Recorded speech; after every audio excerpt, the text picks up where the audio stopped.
Wow, that's loud.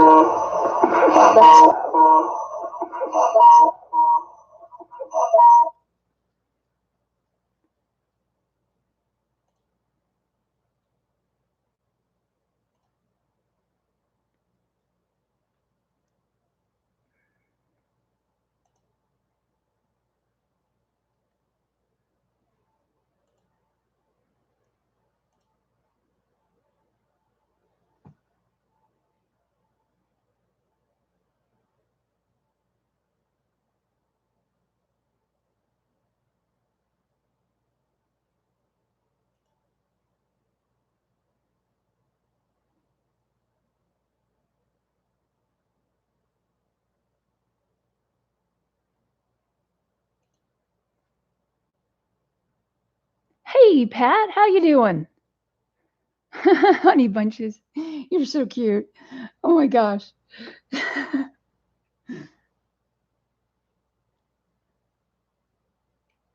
Are you feeling better than yesterday? I hope so. It was yesterday, wasn't it? Hey, Heather. Yay. Let's see, let's cover up that glare.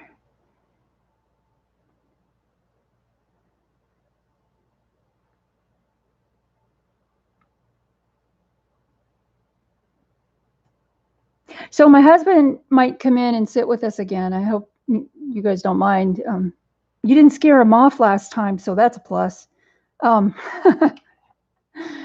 I guess he enjoyed himself. So, yeah.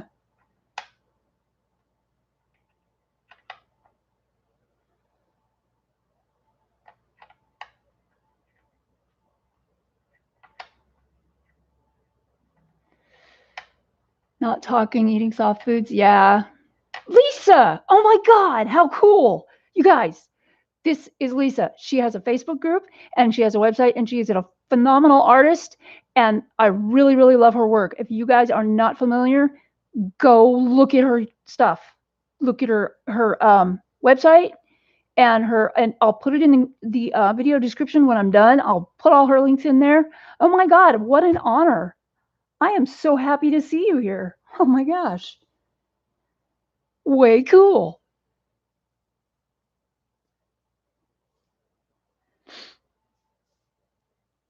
Hey, Pickle. How you doing there? The Queen of Glitter. Oh my gosh.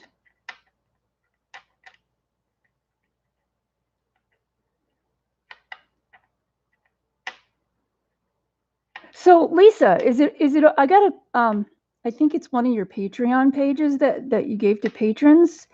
Can I show? I'm coloring it. I'm about halfway through. Is it okay if I show it on stream here, even though it's a patron page?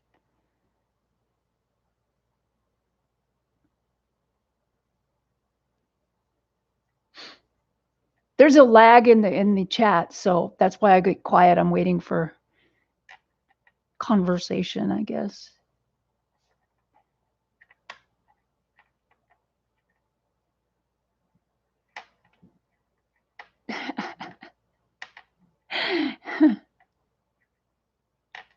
Oh yeah, and Lisa also has, oh cool, thank you. Lisa also has a YouTube channel where she has a lot of really great tutorials on skin, shading the face, lips, eyes, nose. You guys, it is worth way more than money. You need to go watch it. Okay, so this is the picture that I'm coloring. Meowser, right? I'm having so much fun. I know it's a little like weird because, there we go. Is that not cool? Lady in a cat suit, but not Catwoman. And of course, it's not done. I still have a bunch of shading to do and stuff, but I'm having so much fun with this. I've never done fur before like this, so it's really cool. I got little plans for that too. So I wanted to go ahead and get started. I know the chat room isn't really super full, and thank you, Lisa, for allowing me to do that because that picture is really fun. I really like it. Okay, so first of all, sorry about bumping the camera, guys. I wanted to show you one of the things I made, and it's Halloween themed. This is in my web store. This is rhodonite, and sorry about the washout color. It's pink and black with black howlite skulls. Let me see if I can get you a better. And then I made little earrings to go with it. You can find this in my website at redravenscauldron.com. Price tag is $45, but if you go to my Facebook store page, Red Ravens Cauldron, and then go to my group page, then you can get 12% off forever off any purchase. You just need a code, but I'm not going to give it here because it's only for people who are in that group. So if you want 12% off, you're planning on purchasing something, including this gorgeous little guy. Look at those tiny little skulls. They're so cute. Anyway, go do that, redravenscauldron.com. That's me. And the husband hasn't made any leather stuff like in the last couple of days, I think. But dang, he was really busy there for a little while. Yeah, he's been working a lot. Had a lot of meetings today on the phone, which is weird because I'm sitting out here listening to him talk, and laugh. And I guess his boss is pretty funny. But anyway, that's a good thing, right? Anyway. Oh, and thank you, guys. Thank you, Melissa. Hi, Melissa. Did I miss anybody? I hope not. Let's see. Okay. Alrighty. So what I have listed on the title is alternative, before I get to coloring, that is, alternative coloring resources. And I kind of stumbled upon these by accident, but oh, I'm so happy that I did. Now, let me just preface this by saying I'm not asking you or telling you to go use something that is copyright protected. I am merely giving you examples of things that you can use. So when you're looking at the stuff that I'm showing, this is what I have. I'm pretty sure that the Muka stuff is protected by a foundation. So you really, really want to be careful about if you have something and you've copied it out of this book, don't go showing it to anybody because, you know, that's just opening a can of worms that you don't want to. And I didn't copy anything out of the book, but I wanted to show you because some people who have coloring pages, especially PDFs, single pages on Etsy, they have tributes to like the Mona Lisa, to Alphonse Mucha, to Art Nouveau, et cetera, et cetera. So what I wanted to do is start by showing you just a couple of things. This is Art Forms in Nature by Ernst Haeckel, 100 Plates. This book is really super cool, and these are drawings, and I got them on Amazon, and I don't know the link, and I'm sorry, I got them last year sometime. But if you look at, they're in black and white already. And these are forms of sea creatures, deep sea creatures, and other creatures that you probably would never see in your lifetime. But because these are all like scientific pictures and stuff, you know, they're done really detailed. And because they're done detailed and they're done in black and white, oh my God, look at that. You could totally go to town coloring this. You could color it. You could copy it and make it, you know, I'm pretty sure, I don't know if these are protected by copyright or not, but because these are really super old. But I mean, you can copy it out of the book and use it for personal reference. And oh my gosh, would that not be such a great practice page? Look at that. That's already in grayscale pretty much.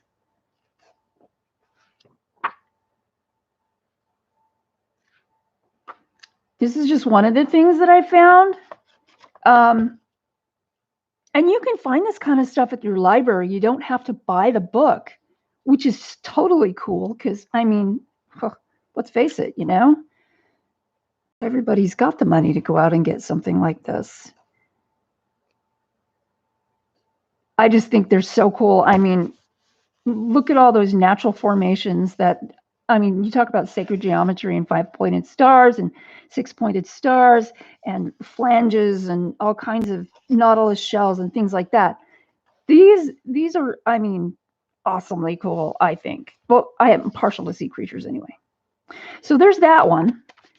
The second one that I wanted to show you, because I have seen tributes to Alphonse Mucha, is this Art Nouveau style book.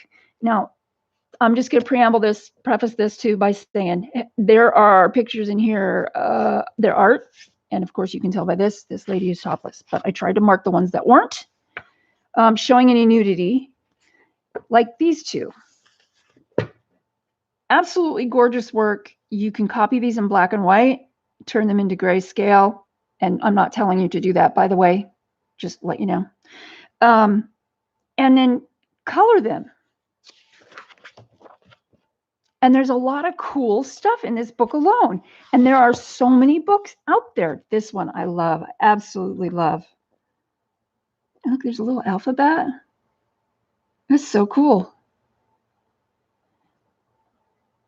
I love this style too, Lisa. This is just one of my favorites. One of my best friends has a Mucha tattoo, and the tattoo artist really did the artist justice, because it came out really, really good. But that's one of his my friend's favorite artists too. Oh, and look at that. Oh man, trumpet flower. Yay. So let me see. There's a couple more in here I wanted to show you. There's these. Look at that. Would that not be perfect for the Victorian color along this weekend? Yes, there's a Victorian color along this weekend. Pat, could you maybe find the Victorian color along colorathon schedule and post a link to that, so whoever doesn't have it can get that? I do it, but every time I try to do it, it messes up and I don't know what I'm doing wrong. So please, thank you. But yeah, oh yeah, cool color palettes, definitely. And you can, what if you took one of these color palettes and used it for, say, Selena Fennick? I mean, come on. Or Lisa Matrokin. Yeah. Thank you, Pat. And then they've got no, these are hairpins, and there's jewelry, and oops, sorry. I missed my bookmark. There we go. There we go. And I love, love, love this one. It doesn't show anything, but oh my God, is that not a gorgeous, gorgeous picture? She looks so, I don't know, just thoughtful and maybe a little pensive. So there's that one. And then there's one more I wanted to show because it's got a lot of faces and hands. There's the hands. Sometimes hands can be more expressive than faces. There's that one. Now, the last one I wanted to show you is, it is a copyright-free book, which means there's no copyright. There, you can just take whatever you want out of this one. Now, granted, it's really thick, okay, and heavy. But if you're buying it from a place like Amazon, where I got this, and I said I got it a year ago, I don't remember the link. It's probably not even in my account anymore because I delete stuff. So, but there's like, these two are done in black and white, and they're very highly detailed. If you like to do fur, that's great. There's all kinds of, look at, isn't that adorable? And then look at this guy, fierce, huh? Totally fierce.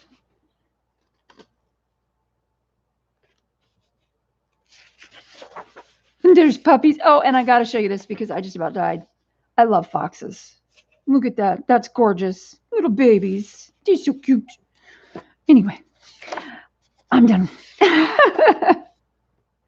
And then there's this page with, one of them's like this. One of them's like that. Elephants. I know some people have affinity for elephants, and they're wonderful creatures. And this one's really cute too. That one's a little kid sitting in the curl of an elephant's trunk. Is that not sweet? Totally sweet. Yes, foxes. I love foxes. No, warthogs, not so much. And then there's some horses. Look at that proud beast. Look at that Arabian. It's got to be an Arabian. And remember, this particular book is the copyright free. So you can take whatever you want out of this. So I have no problems telling you, take it, get it copied, enlarge it. When I copied some, and I'm going to show you those in a second, I lightened it because I thought this might be a little too dark for coloring. So I thought that was like a really good example to show you that you can lighten it. And I did it on my printer. I didn't even put it into the computer and scan it in. I just did it on my printer. But these are cool too. Look at these birds. And how colorful, yeah, how colorful are these, you know, gorgeous tropical birds? They're like, you just go to town and use your imagination, or you could find pictures in Google online, and probably they're so brightly colored that it would rival your imagination. But I mean, you know, there's so many different things in this book. It's 1,419 copyright-free illustrations. So there's a lot of pictures in here. Enlarge them, you know, have fun. Let's see, more birds. I just thought the subject matter was pretty cool because the birds are fur and feathers aren't exactly the same color. Feathers are, I think, a little less intimidating for people. So, but fur is intimidating for me, but I am working on it. And then lizards, you got reptiles, lizards. I love the iguana, man. He's awesome. Frilled lizard right there. Got all kinds of little guys in there. Let's see, turtles. The turtles are so cool. And got some sea creatures, manta rays, a whale shark, all kinds of crazy things. I don't even know the name of those. That one, I don't know what the heck that is. See, 1093 is a species of sawfish, and that's all they can tell you. So you got a sawfish down there. I guess, you know, that kind of is self-explanatory, but who am I? I'm not an expert on fish. Come on. Okay, and oh, I had to save this one. I had to show you this one. Look at the potential on this page. Look at that potential. Butterflies all over the place. Oh my gosh.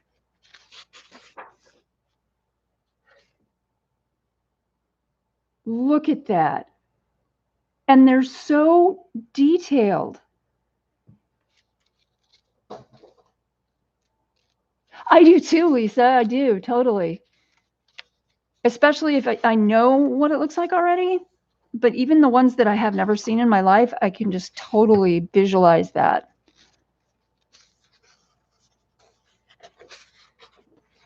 Oh, let's see. Come on. Turn, turn, turn. There we go. Oh, love moths too. Moths are awesome. Life cycle.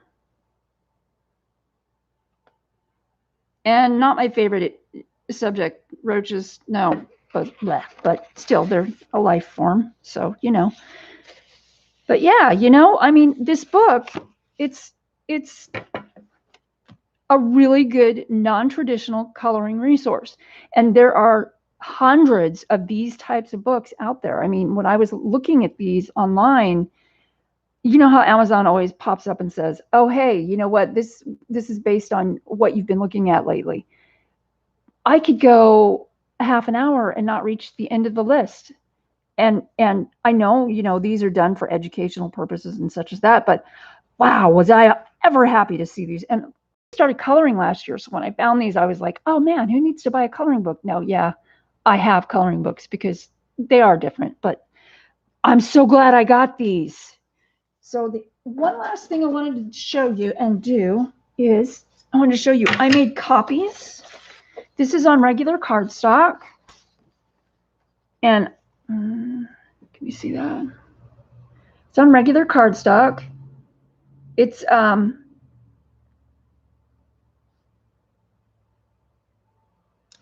just flopped it on top of the printer, and I wasn't really too concerned about shadows and stuff like that. And I did lighten it. I put it on the lightest setting. So when I copied it, this is what came out. Now, I realize that a lot of this is very dark, but I also realized that some grayscale that you get is very dark also. So you can use, print it on whatever paper you want, and you can use, you know, markers. Markers would be good. Put it on mixed media paper. Awesome. And then this one, this one is from the, these are both from the royalty-free book. Now this one I put on parchment colored cardstock, and I like this parchment colored cardstock because it has a bit of a tooth, which is great if that's the look you're going for when you're coloring. But I also wanted to show you that something like this, you can copy this off, and this one is lightened too. So you can copy this off, and I have these deckling scissors. It says antique on them, but these I inherited from my mother. And I mean,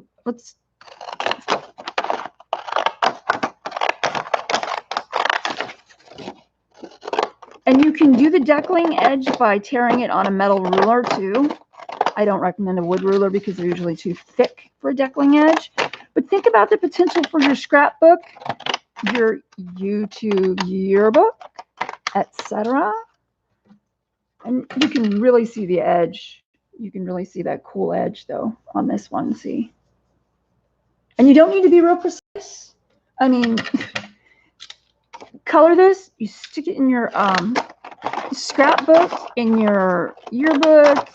You can make cards out of it, Christmas cards, mixed media, whatever, you know, depending on the paper and how you've colored it and whether or not it's waterproof and what other stuff you're going to use with it. But I mean, isn't that awesomely cool? And how much did that cost me? Other than the book that I got a year ago, you know, I have fancy scissors. Heather, you gotta have at least one pair of fancy scissors. I know these come in like packages of 8 or 10 or something, but you can also buy them individually. And I have like 5 different pairs that I inherited from my mother, but I can only find these right now. So those work though. So yeah, you know, I mean, we've got so much potential, so much potential. So, and that is done. Don't forget this weekend, the Victorian Color-a-thon. I am going to be on streaming on September 20th. That's Friday, from 8 to 10 p.m. Pacific, and on Saturday the 21st from 7 to 9 Pacific. And I have my picture. Did this yesterday, did this Sunday, didn't I? Where the heck is my picture? There it is. Found it. This is the picture that I'm using for the Victorian Color-a-thon. It's a steampunk instead of Victorian because I'm more partial to steampunk than Victorian. This is something that you can find online in the Zan Von Zed Etsy store. And I need to make a list, I just realized. Okay. So Lisa, I need to put your links, Lisa's links, and Zan Von Zed links. Now, this particular picture might be part of a package. They have, I'm not sure if it's a he or a she. They have packs called Ladies of Leisure, and I think there's like 7 different packs. They're not very expensive though. Or you might be able to find it as an individual PDF. So I encourage you to look if you want to follow along with me. I'm probably going to be using Prismacolors, but that might change. I'm thinking Prismacolors because most people have them.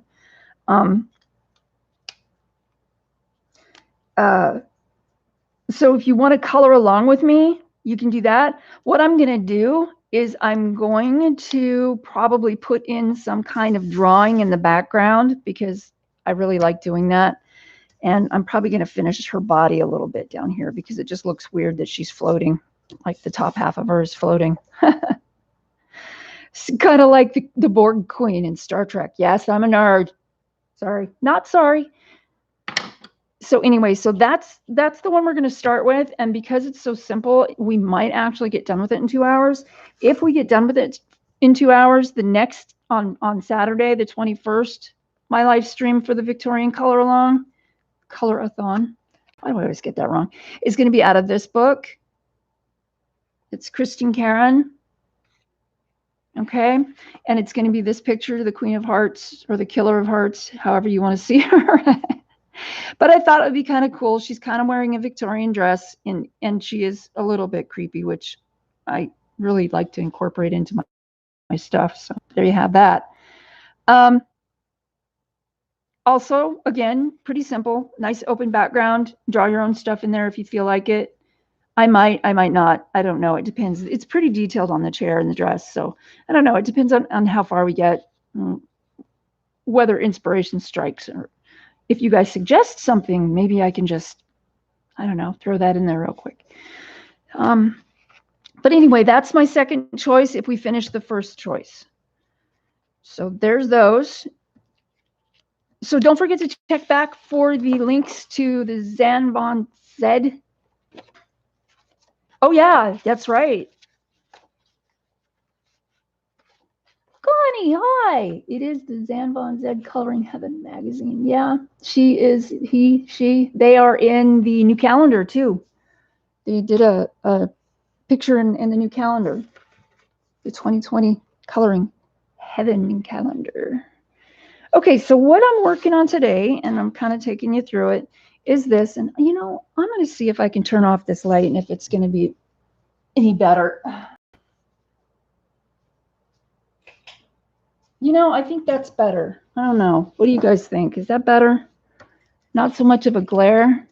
It's still kind of washed out, but it's not as bad. Oh, cool. Thank you, Pat. Yes, Tom. Way cool. But yeah, you guys, if you want to watch some really great skin and face tutorials, shading, the nose, eyes, lips, you guys got to watch her stuff. It's freaking awesome. Love it. Okay, so what I'm going to do is I'm going to continue on with this. If you guys have any questions, please, and if you want to talk to me, please put it in capital letters so I can see it, because I can see the chat scrolling out of the corner of my eye. And unfortunately, I wear bifocals, so when I'm looking at it and I'm sitting comfortably, it's all blurry. But I can tell when it's in caps, so I can lean over and look at it. So just remember that. It'll help me a lot. It'll help me see what you're saying if you're saying something to me. I turned my phone volume off. So mods, if you need to get a hold of me, you're going to have to, I don't know, just hope that I'm looking at my phone.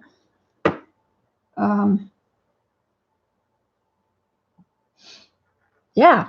Okay, so I'm gonna continue with this, and I decided what I wanted to do with the background. The background, I'm going to use these, or probably just 2 colors. I just started experimenting with these. They rock. I love them. Caran d'Ache makes really high quality stuff. I only have the little bitty one because these are expensive too, and I've had these for months and months, but I never really used them until, who was it? Oh, Coloring with Vicky. Vicky was using them, and I was like, oh my God, I got to break those out and use those. Those are really cool. So I did. And anyway, I'm going to use these for the background. And that should be fun and messy. You know I love messy art. So there we have that. Okay. So what I'm going to do is I'm going to go over her skin again, because I think we only put 1 or 2 layers on here. And I can't remember exactly what I was doing, which color I ended at, but she does need to have a little bit more shade on her. She's not shaded enough, especially for if we're having the sun come in from up here, which hasn't changed. Oh, yeah, and then we still have to go back and do the detailing on this brick, which I was going to do before I did the trees and the water, and of course the background. So, and if you remember, the building with the distress ink, I don't know how many of you were here with that for that, but yeah, the distress ink with the little tool, the round Velcro tool thingy that we just kind of put it on there. I'll be using that again in another stream, so no worries on that. If you guys want to see a demonstration of that, look for on YouTube, look for Zucchini Kitty. She has a tutorial about using distress ink. Actually, she's got many videos that she uses the distress ink in. She's a genius when it comes to distress ink, and she also has a video that tells you what the difference between the archival ink is, between the archival ink and distress ink, which is really helpful. So I encourage you to watch her stuff. Here.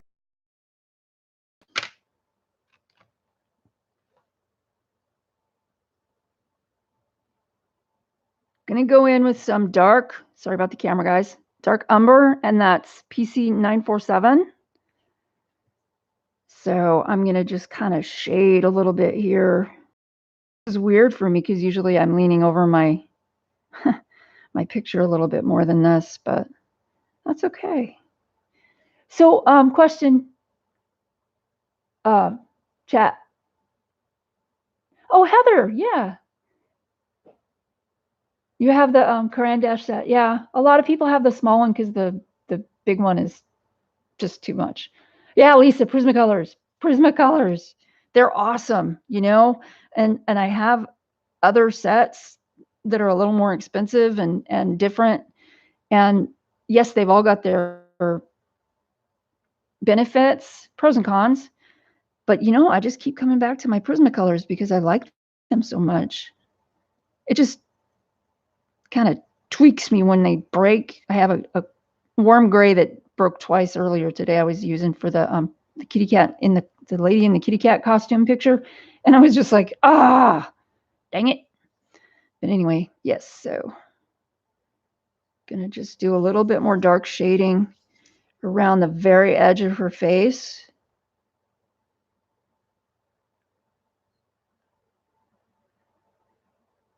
Because I don't think she's quite dark enough. And then I'm going to go over this with the other colors that I was using before. And I'll tell you what colors those are when I pick them up and use them. So no worries there.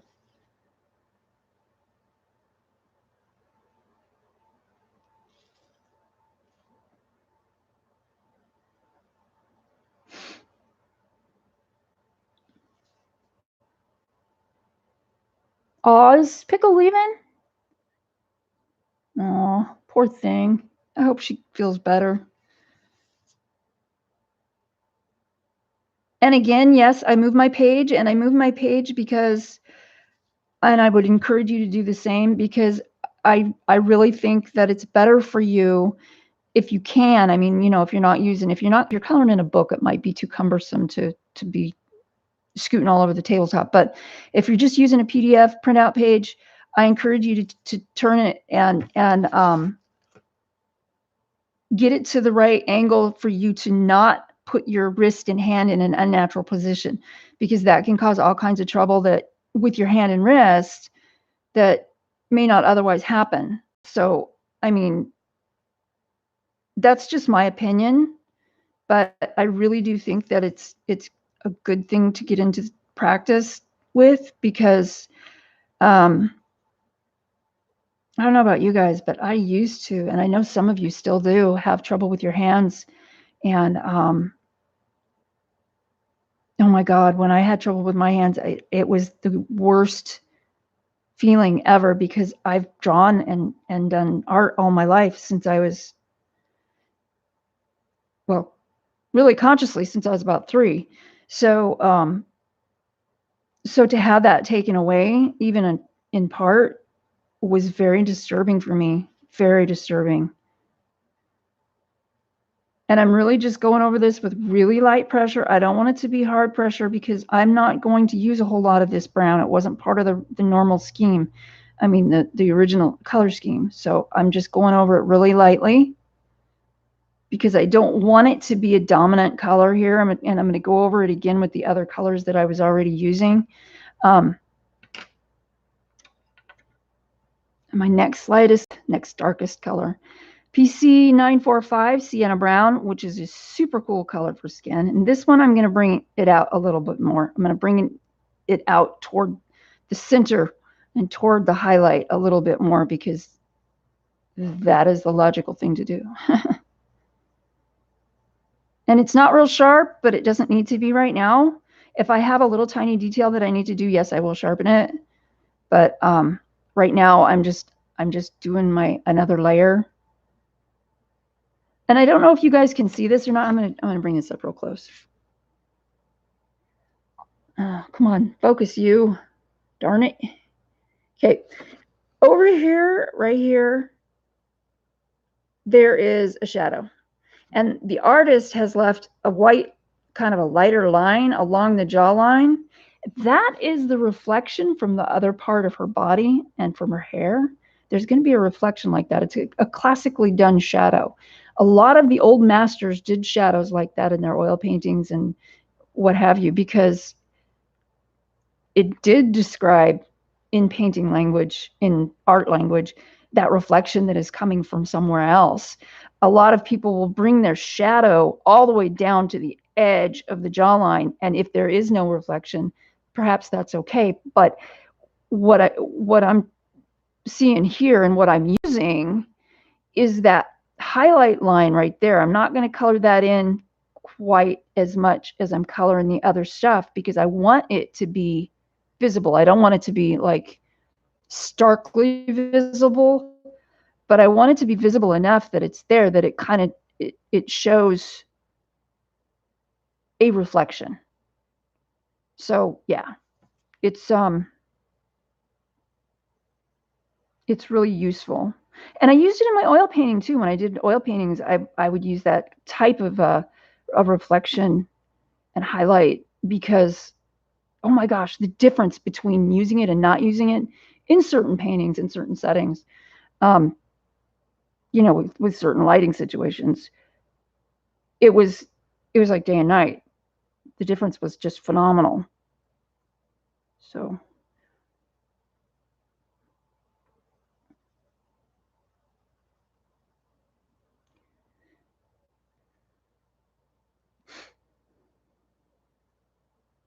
oh, Pickle, you're still there. Good. Yes, it is. It is definitely a shock. Oh, Lisa, you started drawing at 3 at 3 as well. Wow. That is really cool. I grew up in a family where everybody did something. My mother was an oil painter. My oldest sister she took all kinds of art classes in high school. My next oldest sister was artistic as well, but instead of taking art classes in school, she went on to college and became an interior designer. She doesn't do that anymore, but she did. And her house is always so beautiful. Oh my God. Always. Everything is just set perfectly.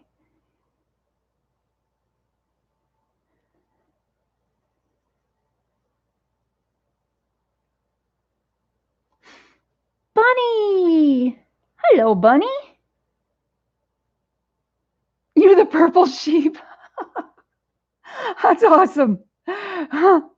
Oh my gosh. Yeah. If I wasn't an artist, it would be weird. My little sister, there's 8 kids in my family, by the way, guys. So when I say my sister this and my sister that, I need to specify.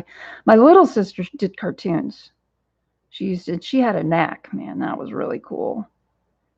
She really had a knack for that. I don't think she does it anymore.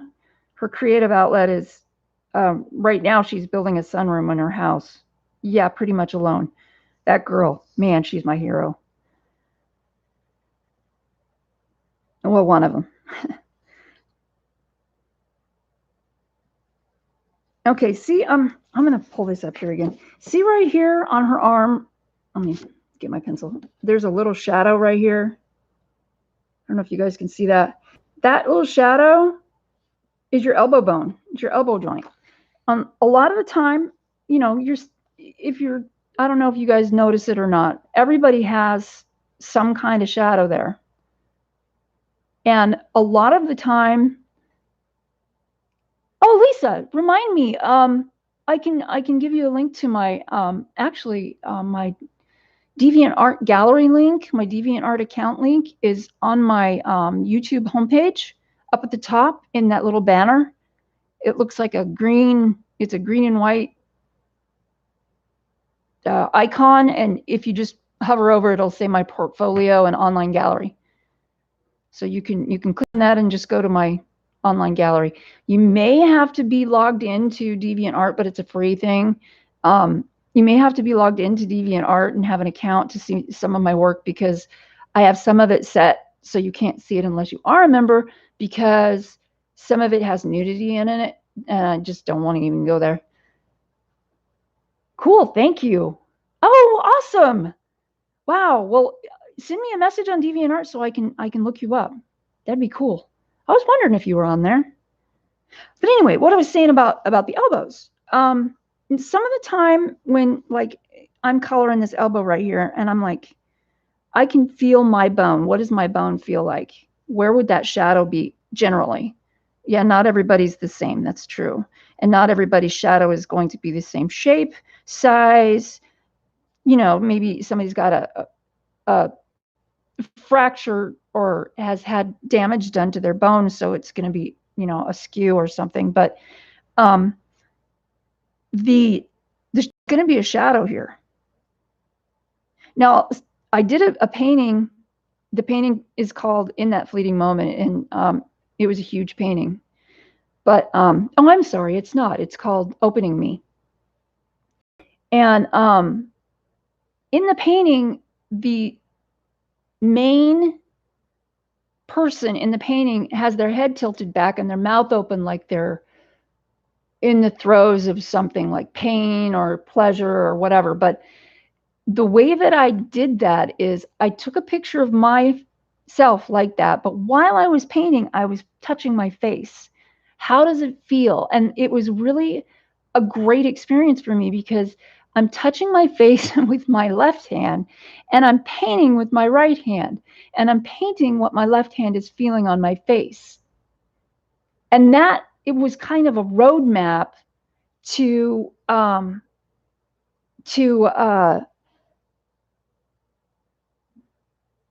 figure out what this unusual pose would look like in my oil painting, because up until that point I hadn't painted anything with a face tilted back like that, etc. So it was really, really fun, and I don't know, it was just something that I started doing, and people looked at me funny, but did I care? No. I think I had a couple people, and I was in an art studio in college, so I was not alone when I did this. But I think I even had a couple of people walk to me and go, "What in the heck are you doing, lady?" Because when I was in the art studio college class, I was, what, 42? No, it was longer ago. That was like 30, 39, 30, 38, something like that. But anyway, yeah, so I was older than most of the other people in the class, but I mean, some people were just like, "What are you doing, man?" So I don't know. I was just like, "Well, I'll explain it to you." And the funny thing is that that was the school that I taught at a couple of years later. So, because I loved telling people, I loved helping people how to, you know, helping people create their artwork. I loved that. That was just like a highlight of every day that I got to do that. So that was pretty cool. Which is why I love live streaming, because I feel like I'm passing along some knowledge and nobody has to pay for it. And I've always had a problem with, you know, people having to pay for stuff that, hey, Judy B. Hey, hugs. But yeah, having to pay for something like that, because I mean, I would gladly teach people. And I realize some people have a mindset where if you don't pay for it, it's not worth it. I'm not like that, so it's really hard for me to relate. And sometimes I'm just like, oh, I want to teach this class, but I don't want to charge for it. And I'll put feelers out and I'll announce and blah, blah, blah. And it's not like YouTube where you can put out feelers and you can announce it and go, oh yeah, I'm going to have this live stream and we're going to go over, all this stuff. If it's real life, if it's real time, you need the commitment of people who are going to be there. You need to say, okay, these people are going to be there. I can prepare for 15 people. I can have this going on and whatever. And make room and set up tables and do whatever I need to do. But the funny thing is that when you don't charge from it, people tend not to show up. What is up with that? Hey, Nick and Tina, good to see ya. Okay, Connie, have fun. Thank you for being here. I thank you so, so much. And if you guys could thumbs up for me, that would be a super help. Need all the help I can get starting out like this. Okay, let me see. What else do I need to do? All right, a little bit here. I think I need a little bit more down here on her elbow bone. Yeah. And on this side.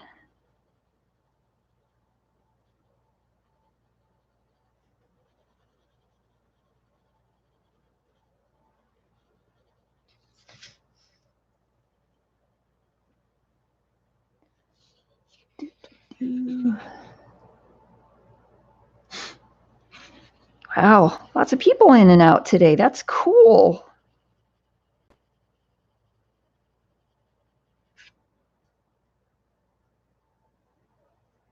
So I got good news. I'm all excited. I know this might not seem like a really big deal to you guys, but I broke 100 subscribers. I now have more than 100 subscribers, which I'm like super happy about. So I know a lot of people have giveaways, and I'm not in a position to buy a lot of stuff for giveaways, and I don't have the whole YouTube account yet for all that stuff. But I do make jewelry, and I was thinking that I could do. How do you guys feel about this? About me having a jewelry giveaway when I reach like 300 or 400 subscribers? Would you guys be interested in free jewelry? And yes, it would be international. I could mail it wherever in the world. What do you guys think about that? About a jewelry giveaway?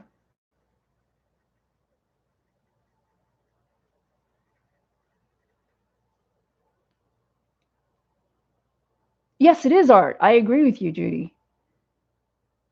That would be awesome. Cool. Okay. Wow. Awesome. I will have to either make something special, or because Lord knows I have enough stuff to do it, or get something from the stock I already have. Yeah, that would be neat. Or maybe even I could have the giveaway. We could do the giveaway, and then the winner could pick between 3 things. That would be even better, because Lord knows I have enough stuff. I have in my website, I have like over 300 items, I think. And a lot of them are handmade. Some aren't, but hey.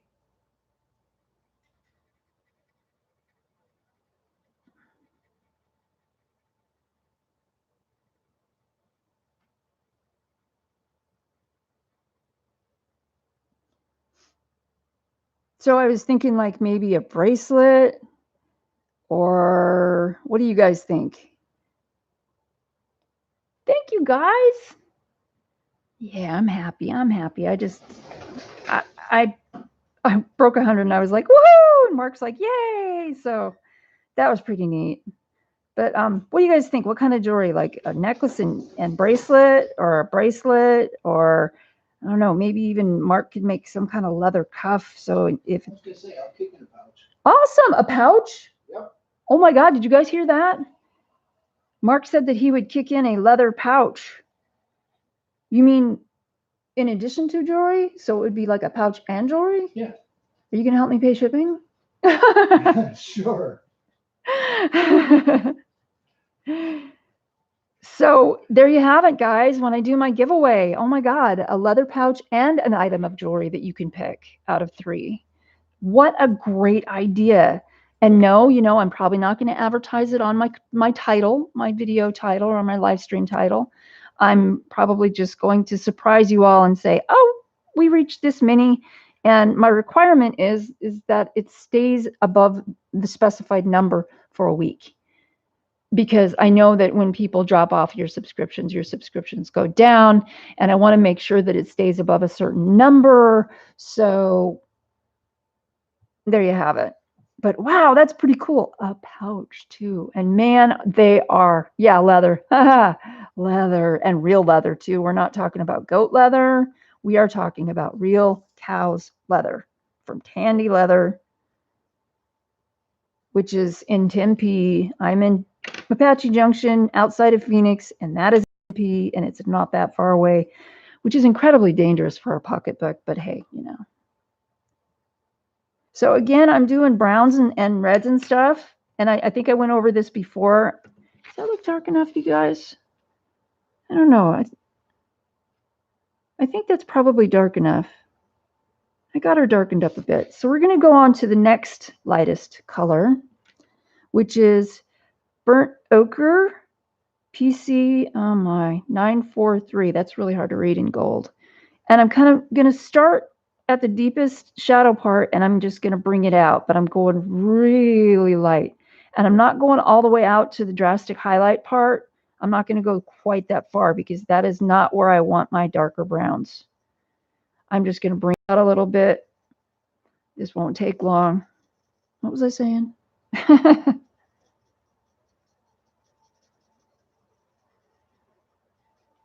Oh, Tandy Leather in Tempe. Yeah. Man, we go in there and, Pat, you're talking about the smell of leather. And I'm like, yeah, I get it. Because when we go into Tandy Leather, the first thing that I do is I stop by the door and just go, I inhale through my nose so I can smell that wonderful leather smell.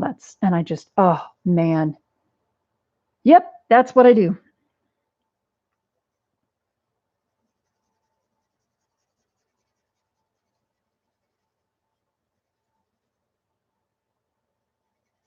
Let's bring this out a little bit. Just a little, very, very light-handed. So when you're doing skin, you really, really want to do layers. You really want to go light-handed because anyone will tell you, you can add, but you can't subtract. Not very easily anyway. So just be careful with that when you're doing skin. I think sometimes that even I get a little excited when I'm doing skin. I'll be coloring along and I'll say, oh, I'm almost done with the skin. And I get excited and I push too hard. I press too hard. Yeah, you know what happens. So there's that.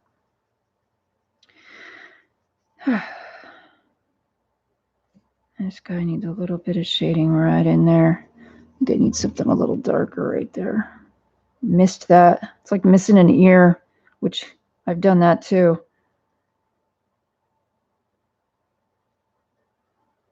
Or a butterfly wingtip. Or a butterfly wingtip. I was coloring in a Mythographic Animals by Joseph Kattenbang. Is that how you say that?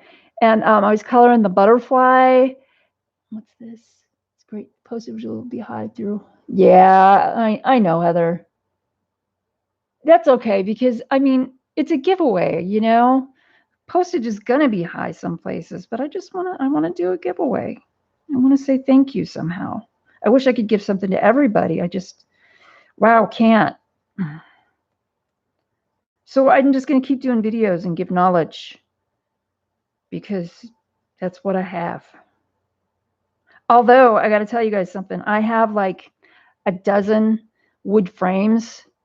They're just like wood frames that you're supposed to decorate. They don't have glass in them or anything. And I was thinking of doing it.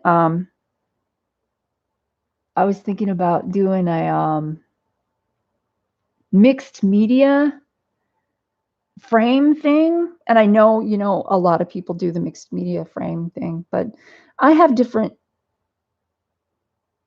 let's just say I have different stuff laying around than other people do, because I collect bones and other odd little things that not everyone else would collect. Yeah, put it that way. Rubber Halloween trinkets, like the, you know, the little rubber Halloween bats and spiders and rats and things like that. If you watch my how to make a paper box video, you'll see that I glued a little rubber rat to the top of one of the paper boxes.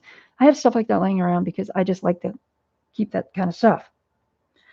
So anyway, but I thought I'd make a mixed media frame or 4 here and there along the way. And then maybe I could do a giveaway of one of those too, because they're cool. And I've got all these great ideas for it too, believe me. And yes, some of the great ideas are spawned by Dee Dee. You guys know who Dee Dee Willingham is? Oh my God, that lady. Woo! Talk about a lot of ideas. So cool. Am I saying her name right?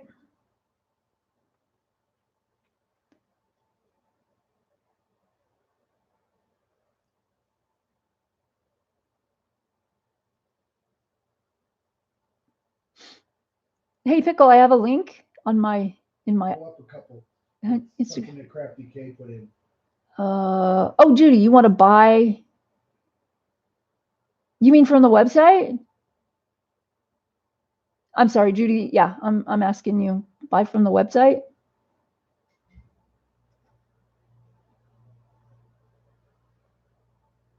Oh, sorry about the glare, guys. Holler at me, man. Oh, yeah, Judy, I have in my website. Yeah, I have a bunch of crystal stuff. But there's a link on my YouTube homepage to my website. It's got the little tiny red raven on it. That'll take you right straight to my website.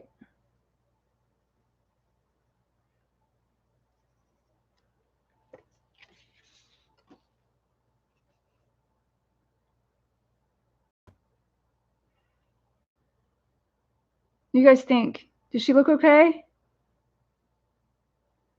Hi, Kimmy K. How are you doing? It's good to see you here. Hey, there's Mark Harris. Who is that guy? He's trouble. He's a lurker. He's a lurker. Oh, thank you, Pat. Sweet. And what do you guys think? Is she doing okay? Is she like looking okay with the shading and stuff? She does look very sultry. Somebody said that last time, and I was just like, oh, she so does. But yeah, I wish I could. That's a little better. There we go. Okay, so now I'm going to move on to, let's see, this is not the right color.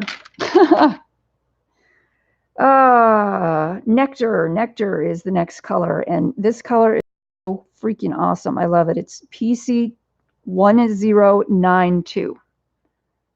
PC1092. And this color is great for all kinds of different skin tones because it's kind of like a medium peachy grayish color. But yeah, let me see if I can.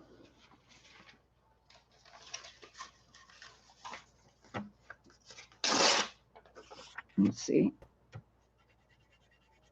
There you go.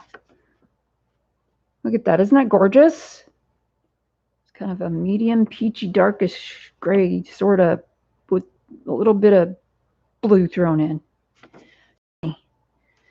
So yeah, I'm going to go over this with that. My highlight is going to be this super light peach. This light peach number is PC927. So the light peach is going to be my highlight, except for the, and this is my go-to for highlights right now. This is a Luminance Buff Titanium, and the number on this is 9 I'm sorry, 801 or 901. I think it's 801. But this is a great pencil for highlights. I don't know if you guys can see that. And also the Prismacolor White is a great pencil for highlights. And this is mine. Look at your baby. He's so cute. And I have a pencil extender that's a screw-on. I like these screw-on ones because they can get really tight. And they don't tend to slip as much as the ones with the sheath, the metal sheath that goes around. But I was watching a video yesterday of colored pencil hacks, and the girl that did it, and I can't remember her name, and I'm sorry about that, but it's on one of the Facebook, I think it's the Coloring Connection or something like that, Facebook coloring book pages. She put in a piece of Scotch tape at the bottom. She just wrapped it around the bottom of the pencil and stuffed that down inside the pencil extender of one of those where the sheath slides up. And that was to keep the pencil from scooting around in circles. Say, for example, when you're coloring or when you're sharpening your pencil. But anyway, that's a really good highlight pencil too. Like if you just want to put a dot of white on her nose or a little bit of white on her eyelid where there's going to be a light shining off, stuff like that. So anyway, I'm going to continue on with the nectar, and I'm going to bring it. I'm going to start way back here, but I'm going to use super light pressure, hardly any at all. In fact, the pencil is the only thing that's really weighing down. My fingers are not. And I'm just going to kind of go over that in little circles and pull out more color this way. I'm also going to leave the center. I'm going to leave that center uncolored pretty much, and then come back with the light peach and go over that. So you can see, can you see how we've got this shadow right here? That's going to look even better when we blend it all in with the other colors. But yeah, I don't know why I keep starting at this. This is not, I should be starting at the top and moving down. I still think that's not dark enough.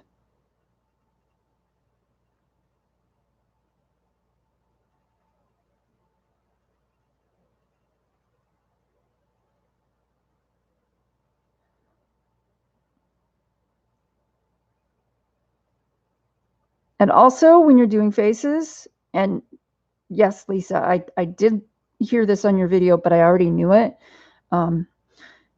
When you're going to the lips, you really want to start with like a lighter color. You really put down something light in there, a peach color or something. Don't just throw on some red.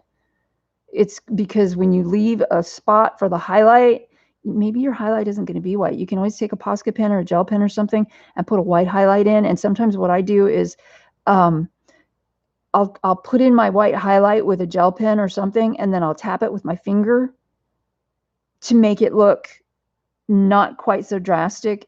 And a couple of my pictures it didn't work with because I messed the picture up before that. Live and learn, right? Anyway, so when I went to tap it with my finger, it just glopped up on what was already there. So that was kind of disappointing. I still kept the picture. I still have it. It's actually not too far away from me right now, but I'm not going to show you because that would require me getting up and walking all over the place. Really, really light pressure. Going to try to sleep now. Okay, Heather. Okay, sweet dreams, Heather. Take care. Aw, Mark. That's so sweet.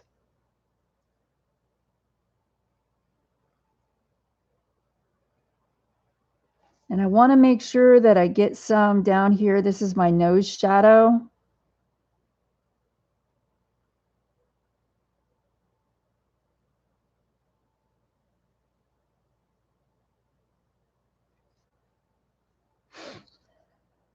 Under the nose.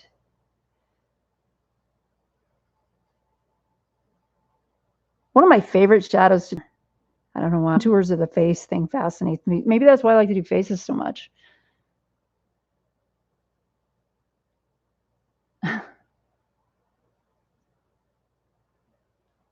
Yeah.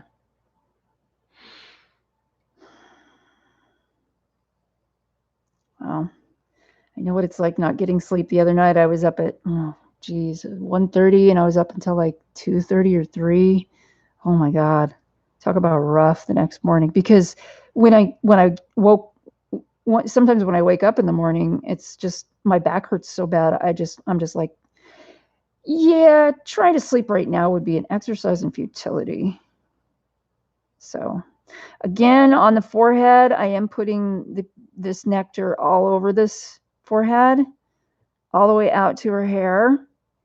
And I wanted to use a little bit more pressure, like right by her hair, because there's going to be just a slight shadow there, maybe. Slight shadow. And I think I might come back in with something darker. Just depends on how it looks when I'm done with it, or when I'm done with that part. But I'm leaving the center of it basically uncolored. There's a little bit of nectar there, but not so much that it's going to be hard to color over with another color. And that's another thing that we really have to be careful of with these wax-based pencils on when you're not using colored pencil paper, because the paper is so smooth. There is a tooth on this one. It's colored paper. It's light gray, but because it's so smooth and there's barely a tooth, the wax is just going to kind of slide over top, and the pigment isn't going to lay down. Now, who was it? Was it Sammy or Belinda? One of them was saying, use your fingernail and scrape it off. Totally cool trick. Totally cool. Yep, done that. Especially if by accident I get like, I have a glass cutting mat here that I use, but because it's very, very smooth, and I really like that because it really helps with coloring. But sometimes I'll get little bits of something, and I don't realize that it's there until I color over it when I'm coloring. And of course, that makes you have a spot in your picture. And if you don't want a spot there, oh, the fingernail. And most of the time it works. Sometimes it doesn't, but yeah, most of the time it does. Or you can use like something else. I don't recommend using metal because it's so hard. But your fingernail is relatively soft, so you're not gonna like wreck the paper in that one spot.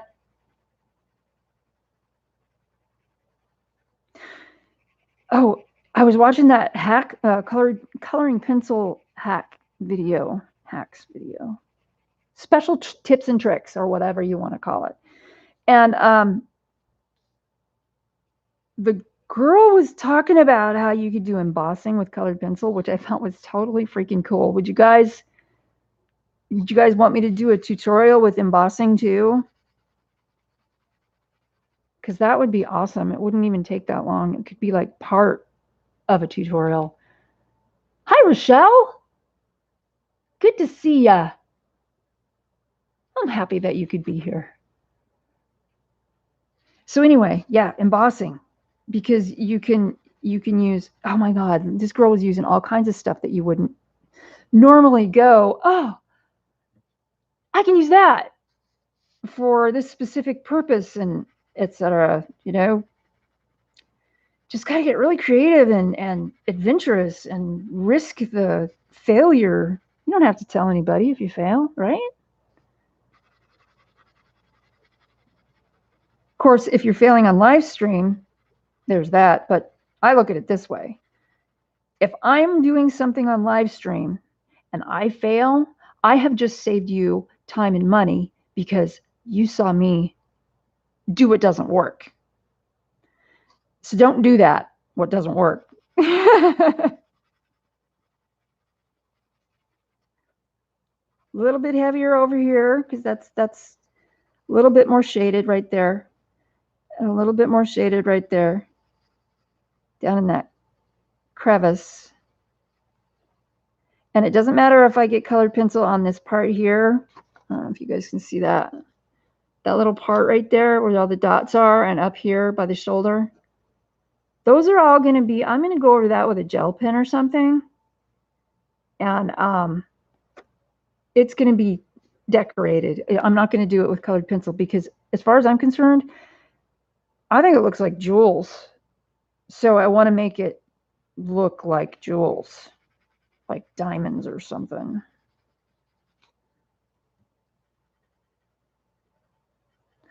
We are trying to think about a better lighting situation, because I know that it's really important for you guys to see what I'm doing. I think if maybe we get a daylight, I don't know. Mark, is this a daylight bulb in here? No. Okay, yeah. So if we get a daylight bulb, that perhaps might help.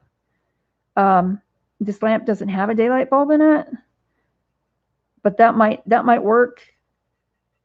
And I'm hoping it does, because I can see. I mean, I keep having to lift this paper up and show you guys. So yeah, and I would prefer it if I didn't have to do that, so you guys could just, oops, sorry, I have a brush, see? Using a brush. I would prefer it if I didn't have to lift it up to show you, so you guys there would be no interruption, you know? Let's see, let's go here.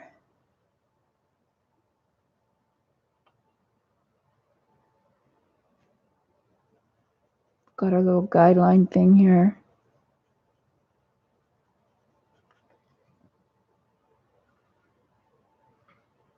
I don't think I'm going to do any more right there. But let's put some color down here where it's going to be a little darker. This is looking okay so far. It's looking okay. Bring that out. Yep. Okay, now we're going to switch over to the light peach, PC 927. And I'm going to go over the whole thing, but very lightly.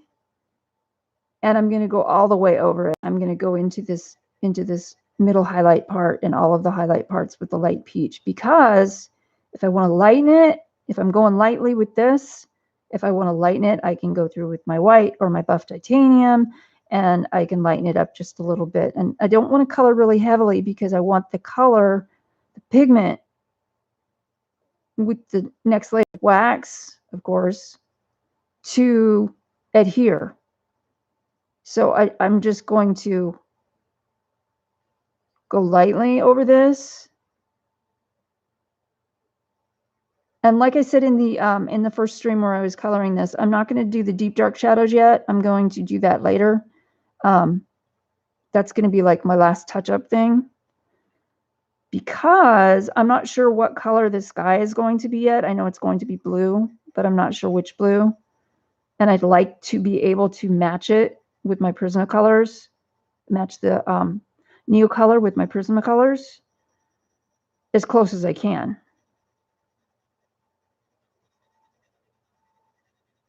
So that almost looks white. So is everybody hearing me okay? Is the picture good? Is everything coming through? I know a lot of people have been having trouble with YouTube lately, and it's really, I know, frustrating. Last night I was on Emily's stream, and she was coloring one of Laura's pictures from her Circle Portraits book, and her internet just totally went. And at first it buffered, and she just got a whole new system where, you know, she's like, I never have to worry about all that stuff again. And I was like, way cool, right? Because she really gets into the detail stuff in her streams. And if the stream stops, of course, you're like, dang it. But yeah, she totally got booted, and she tried 3 times to get back on, and it didn't come back on. So and we could still chat. Sounds great. And pictures, Crystal. Okay, thank you, Pat. Thank you very, very much. But yeah, we were still chatting in the chat, but we couldn't see her. We couldn't hear the live stream or anything. And she was just like, oh man. You know, you go through all the trouble of setting up a new system and all of a sudden, poof, what the heck just happened? And you guys have no idea how hard. I know this is kind of like a tangent, and I just wanted to tell you this because I think about it every time I say words like heck and crap. I am a potty mouth, and it is so hard for me to not cuss. I mean, a blue streak, because that's just what falls out of my mouth most of the time. And it's not like, I mean, you ever heard cusses like a sailor? That term? Yeah, that's kind of like me. I cuss a lot and I use filthy language. I am a potty mouth. So when I'm talking to you on live stream, I really have to think about what I'm saying sometimes. I know. Funny, huh? Oh, sorry. Ha, Pat. Well, you said the SH word the other day, and I don't think you even knew it.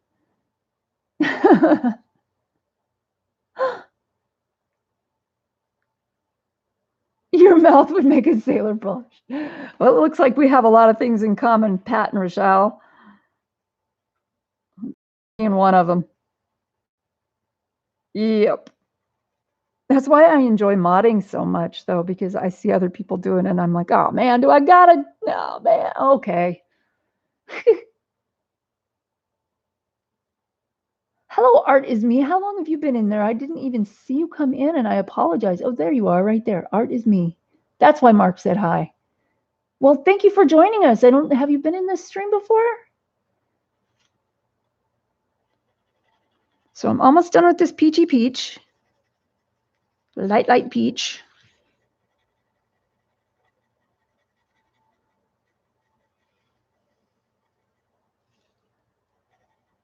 Going on that.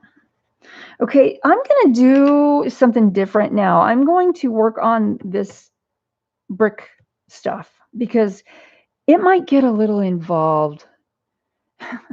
So I think what I'm going to do is I'm going to go for a dark, cold gray. Yep, dark, cold gray. And this is a Beryl Prismacolor number 965. This is ancient.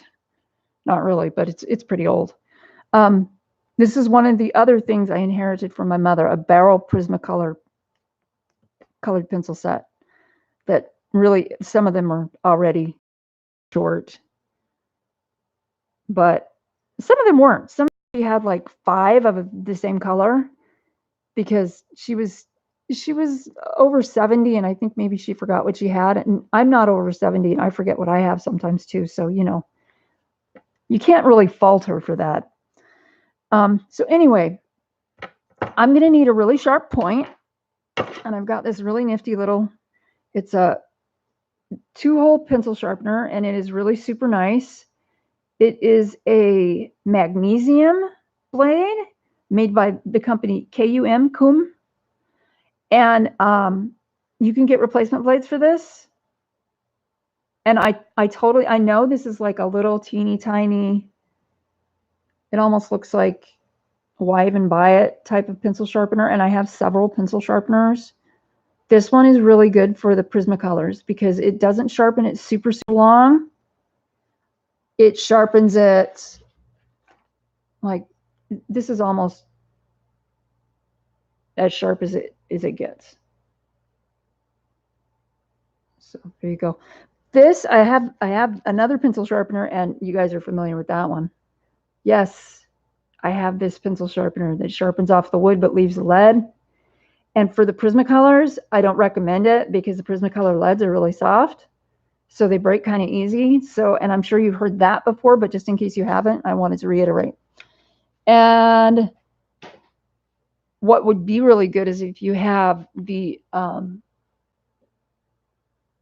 Erogetin colored pencils with the harder leads. Those pencils, you can use the long pencil sharpener. Those pencils are a little, well, they're about the same price as Prismacolors. They're not that expensive. But so if you have those, I do recommend the long point pencil sharpener because those leads are harder. and they're super pigmented too. They have the most wonderful colors in those sets. So I'm going to sharpen my pencil here. Oops. Hey, so while you're doing that, Art wants to know who the artist is. Who the artist of this picture is, Art? Is that what he's asking? She, he?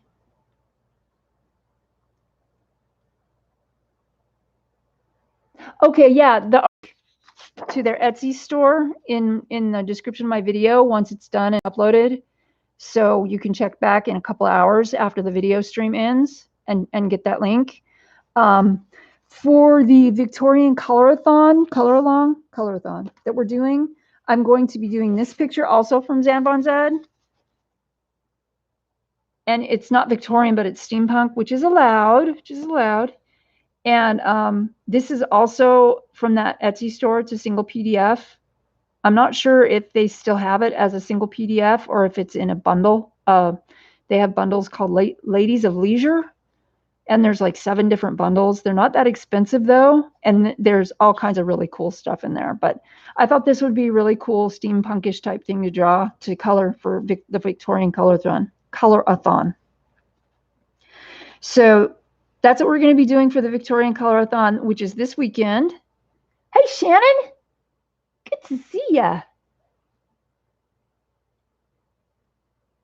Okay, so, oh, your name's Janet? Okay, I'm glad to know that you're a she, so now I can say she or her instead of just you. And I hope that doesn't offend. I have a daughter of one of my friends is stressing that she doesn't want to be identified by gender, which I get, but it's really hard once you have that ingrained into you, into your brain, he, she, it, he and she. It's like automatic. So I don't want to offend her or anything, and I don't want to offend anyone else. Sometimes, though, it just pops out. I've been on the phone for like forever. I hope you got everything figured out, Shannon. I hate it when I have to be on the phone, but I really hate it when I have to be on the phone with prescription people and doctors. Okay, so I'm going to start coloring this here. I'm going to go do the shadows under here with this dark gray, because there really isn't any, in nature, there really isn't any black unless all the lights are out. You've got shadows that are based purple or based blue. Certain situations you can have other colors mixed in. It's just really dependent upon surroundings. So putting shadows in underneath the domes like this. And I did mention last time that I thought I would do the curves, and I think I'm going to leave those 2 alone, but I think this looks already, it's got like lines in it. I don't know if you guys can see that. It's got little lines in it right here. And I'm thinking that kind of makes it look like an observatory, but I thought it would be kind of cool to put like little curved lines in. So we're just going to real gently make some curved lines like this and put in our own little details. There we go. And because I did this with the Distress ink, the archive ink, I'm going to go over it just a little bit with this pencil so it looks a little scratchy because it's a roof. So I'm going to do that.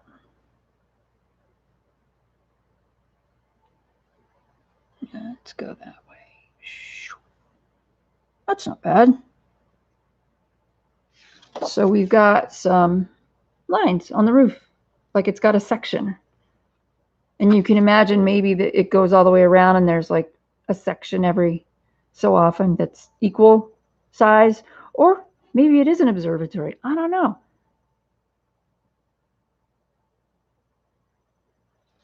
Anyway, so there's that. I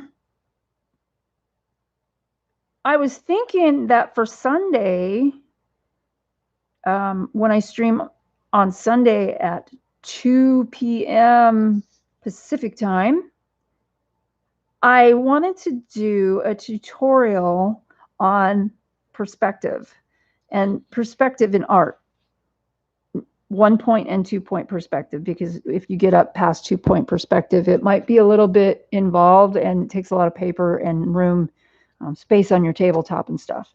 So would you guys be interested in, are you familiar with that term, perspective in art? What perspective is? 1 and 2-point perspective?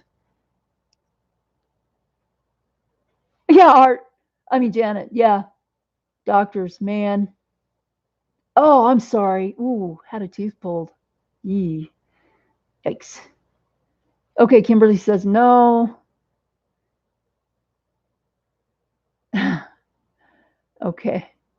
So perspective is what, how you draw in something that you can make look three-dimensional.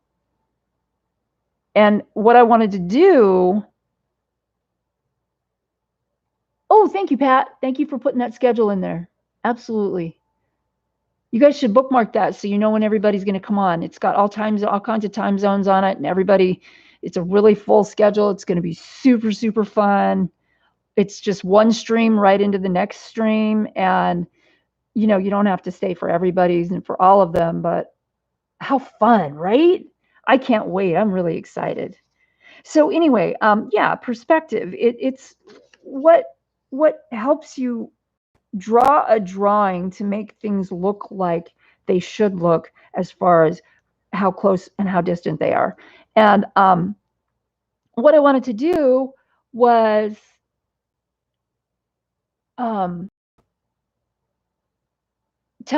teach you guys perspective, simple perspective, but also teach you guys how you can incorporate that into your coloring book pictures, because a lot of people will put things into their color, like draw things into their coloring book pictures, and it looks weird and it looks off because the perspective is wrong. Most of the time, it's like with a Hannah Carlson book, she's got like a tabletop with bottles on it. That is an easy do. That's easy. There's really not a lot of distance in that. There's no foreground, middle ground, and background. There's just a foreground, which is up close to you in your face. So that kind of a thing, super easy to do. And there's no worries about, really any worries about perspective.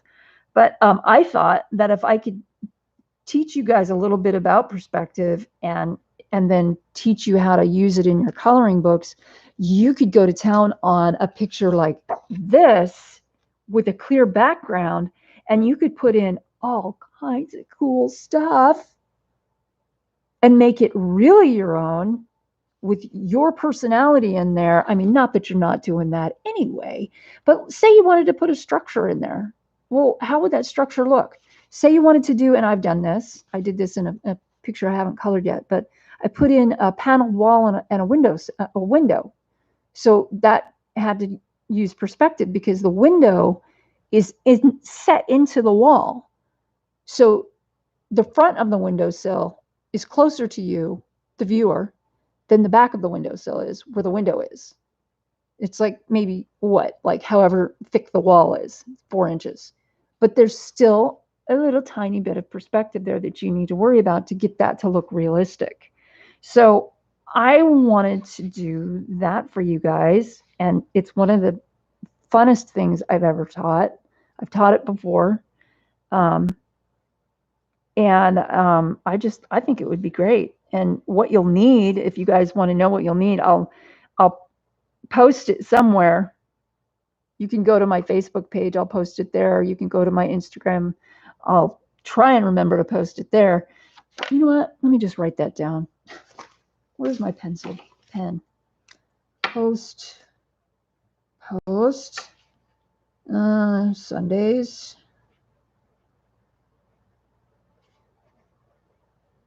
Stream supply lists.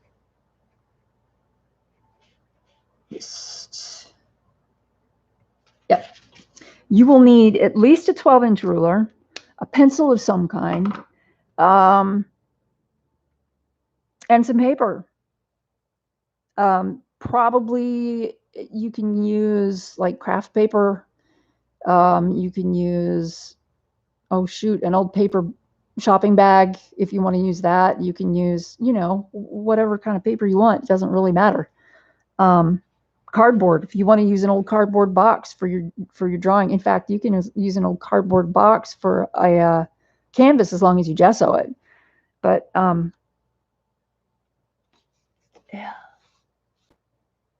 Question in chat. Where you hold a pencil out horizontal and look at the line to draw something 3D. Basically, yeah, that's it in another way of putting it, Shannon. It's another way of putting it.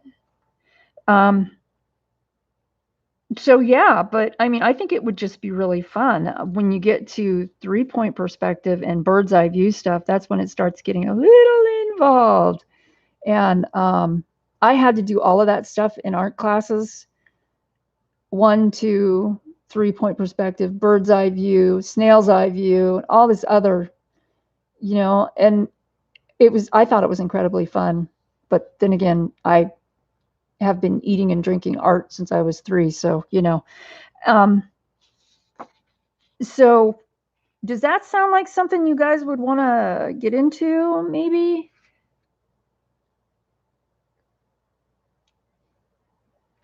Oh, yeah, Janet, you know what? I love teaching. Love it.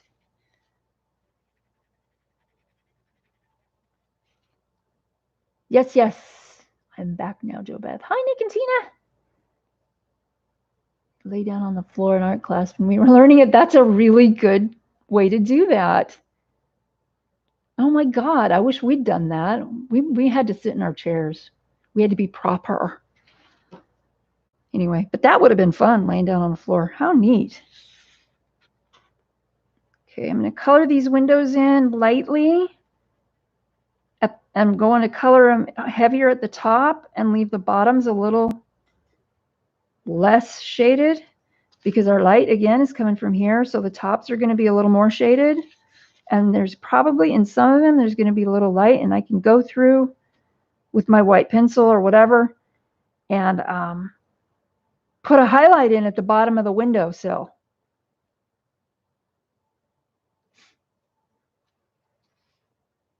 So I'm just going to go round and do that for all my windows.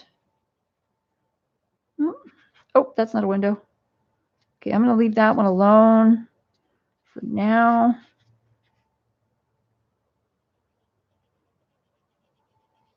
So your windows are going to be, because your light is coming from up above, oh, for heaven's sake.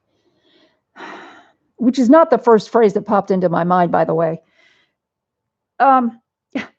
Light's coming from up above, so we're going to shade in darker at the top of the window and let it come a little less dark at the bottom of the window.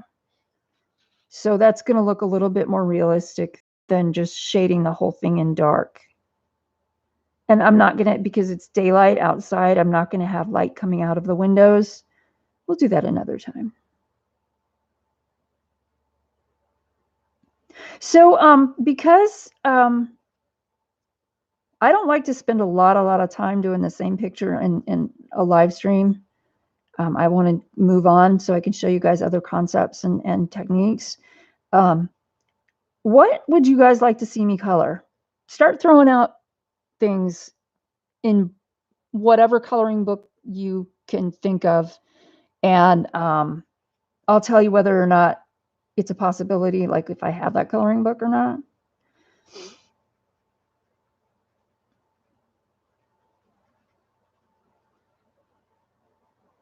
Hey, Leslie.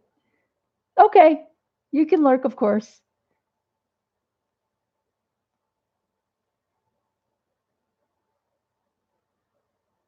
Oh yeah, you know what, Pat? Always room to learn. Always, always. It's one of the things that I told myself. I never want to stop learning. I always want to be a student. I like to teach. I love to teach, but I also always want to be a student. That's why I love watching these streams, because people have such great ideas and such a great deal of knowledge that, you know, I learn something every time I go to a live stream. You, whoever, Laura, Dee Dee, you name it, every time.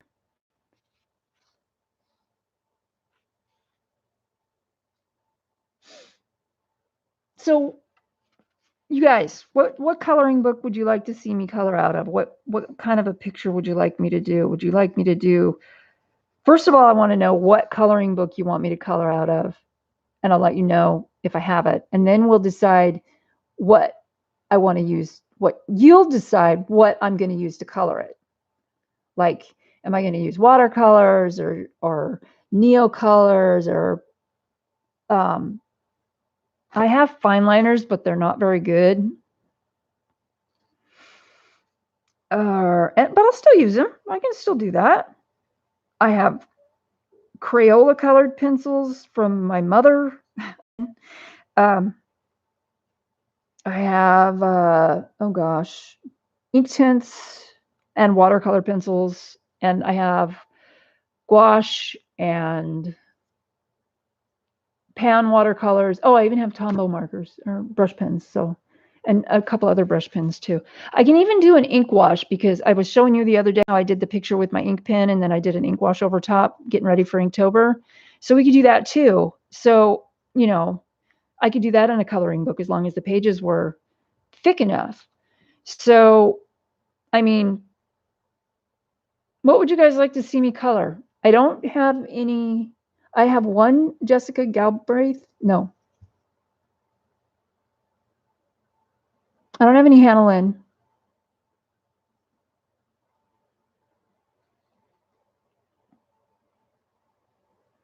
Any book by Hannah Carlson. Oh yeah, Lisa's books are awesomely cool. If I could, I'd have them all. I just love her artistic style. I like the creepy factor, but her work is just really wow. And she works with Prismacolors mostly. So, although she did do a video where she did pastels, and that was really cool and a fun video too. And that's on YouTube, on her YouTube. Okay, let's see. Okay, now for the bricks, I think I'm going to do really super dark brown to get those all shaded in. Maybe this one, because this is what I used on the girl, and that would tie my colors together. So let's, okay, you guys see the windows, how they're, this is a really good example right here. See the windows, how they're shaded really dark at the top and not so dark at the bottom? It gives it a little bit of realistic touch. Really need to pay attention to your light source and your shade, and your shadows really, really well, because in a picture, if you screw that up, sometimes that'll just crash the whole picture. But hey, Jo Beth, I put up this Spooktober colorathon lists. Where did you put them up, Nick and Tina? A couple of entries up. Entries up. Oh, thank you. Oh, there they are. Ha, I'm blind. Oh. Hey, Rue has a question. I don't know what that is. Who has a question? Rue? Color Rue? Yes, Lisa is Tom. The Art of Lisa Matrokin. Yes, that is her. Are you in there too, Benny? Oh, Janet said, yes, she is Tom. Yep, that's her. So you guys, Nick and Tina just put up a link to the Spooktober Colorathon. I'm going to be streaming in that one too. I only have one stream for that. Nick and Tina, I guess I should be telling this to Vicky too. If you guys need somebody to fill a spot, I will do what I can, because, you know, it's Spooktober. My favorite time of the year. So we had one vote for a Hannah Carlson coloring book, and I do have several of those. So we could do that. Janet, you were saying Hannah Carlson. What kind of a issue is it that you're looking to improve upon with the Hannah Carlson books? Oops, sorry. I have a brush. See, I got a brush.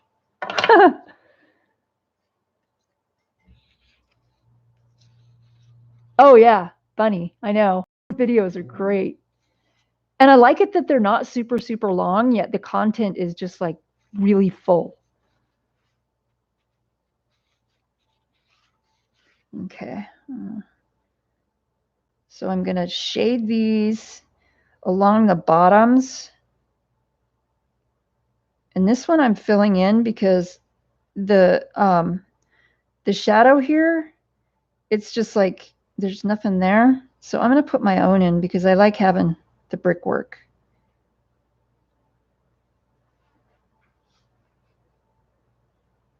And I like how these bricks are all like random, and some of them are not, you know, totally, they don't look like they're in the right place, or they're kind of weirdly placed. I like that. That's cool. Makes the structure look really old.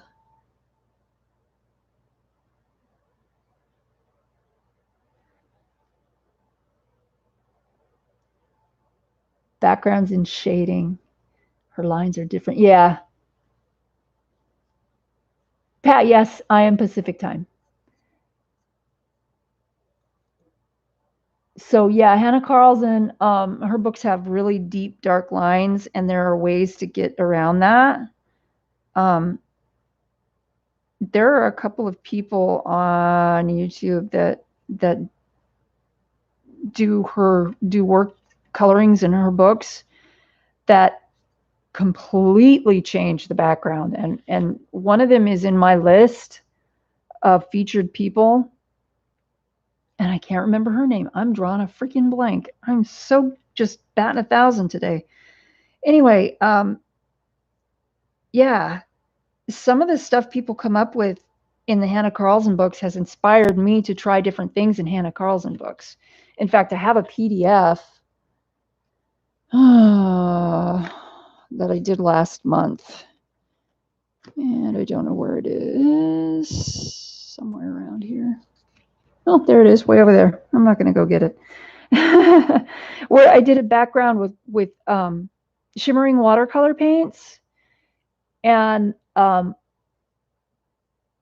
just went over it like with two different things, with watercolor and with the shimmering watercolor. So it was layered, and it looked really cool. It was my first try at that, so it didn't look perfect or anything, but I was happy with it.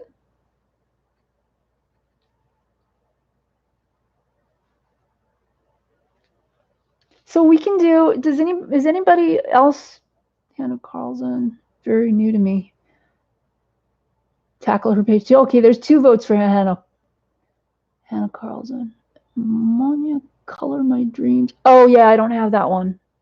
The Color My Dreams one, I don't have that one. But I have seen it flip through, and yes, you're right. There's some awesome pages. Oh, Janet, I'm sorry. I was talking to you. I keep forgetting.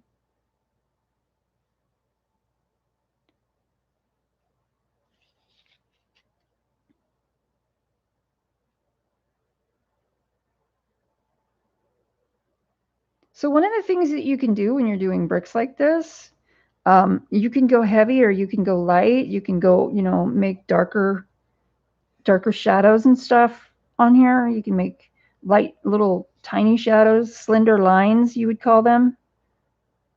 But what did I say? First live stream I had, there are no such things as lines in art. It's all shadows. Either it's a tiny little skinny shadow or it's a bigger shadow. But either way, there are no lines.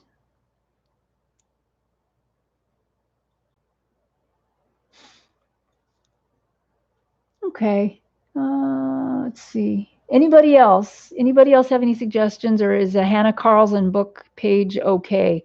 And Janet and Bunny, do you guys have a specific book you want to work out of, or does anybody else have a vote for a specific book you want to work out of? Because it matters not to me. Coloring needs help so bad. Oh, addled. Rochelle, I seriously doubt your brain is addled. Seriously, if you can put together a sentence, you're unaddled.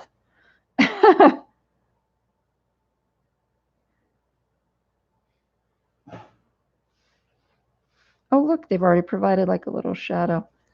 Great thing about working on brickwork like this, though, is you know what? You can put in all kinds of cool little details.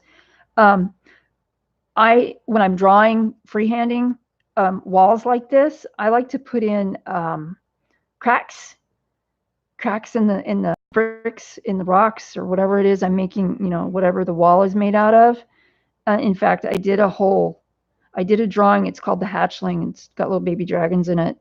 And it's got, no, I don't have it posted anywhere online, I don't think. But anyway, it's got a rock wall in it, too, actually. And I've got little cracks in the wall, and grass growing up between the crack in the rocks on the bottom of the wall. And it was really fun. Not all the bricks are the same color. And that's another thing you can do when you're coloring along on this type of stuff.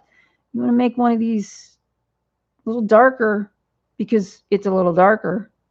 Maybe they found a different stone at a different quarry. Maybe they had to replace it because their dragon got rambunctious. So you can just like make one of your bricks a different color.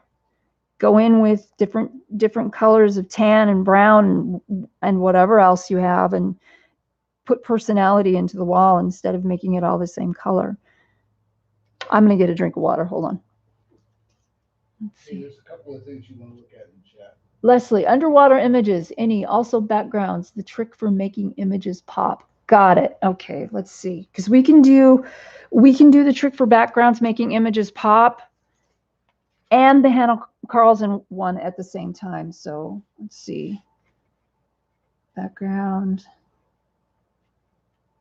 Oops. Hannah.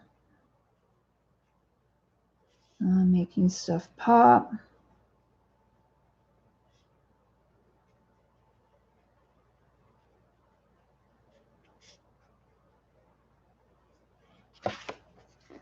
Let's see. Janet, I do watercolors. I'm still learning. I haven't been doing watercolors for a really, really long time, so I'm not an expert at that, but we can learn together. I have no problem with that. Oil pastels, yes, I have done oil pastels in the past. I haven't done them for a long time, but that doesn't mean we can't do them. So we'll watercolor.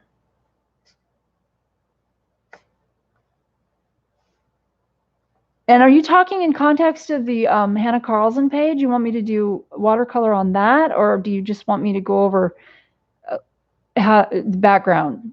Because we can do a watercolor background, and then that would be cool. I do have Mysteria. Oh, I'm sorry, I don't have Mysteria. I don't. That's one of the ones I don't have. Watercolor, oil pastel. Okay. Coloring Heaven. I have a couple of those. I don't have like the new calendar. I don't have. I only have a couple of those. If there's something specific, I can tell you whether or not I have that. Like one of the magazines. Oops. Okay, let's see. Let's take a poll real quick because I just did something totally geeky. How many of you have forgotten that you haven't taken the cap off your water bottle? See, yeah, cap. And tried to take a drink?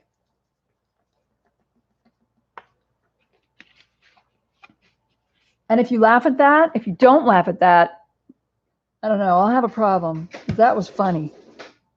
I'm a dork. All the time, really? That's so awesome. So let's see here. Where's my, oh, I dropped it. Dang. Oh, sorry, that was probably really loud. Crap. So I'm going to just sharpen my tip by doing this, because now it's a little teeny point, and I need my teeny tiny point for some of these things that I want to do down here.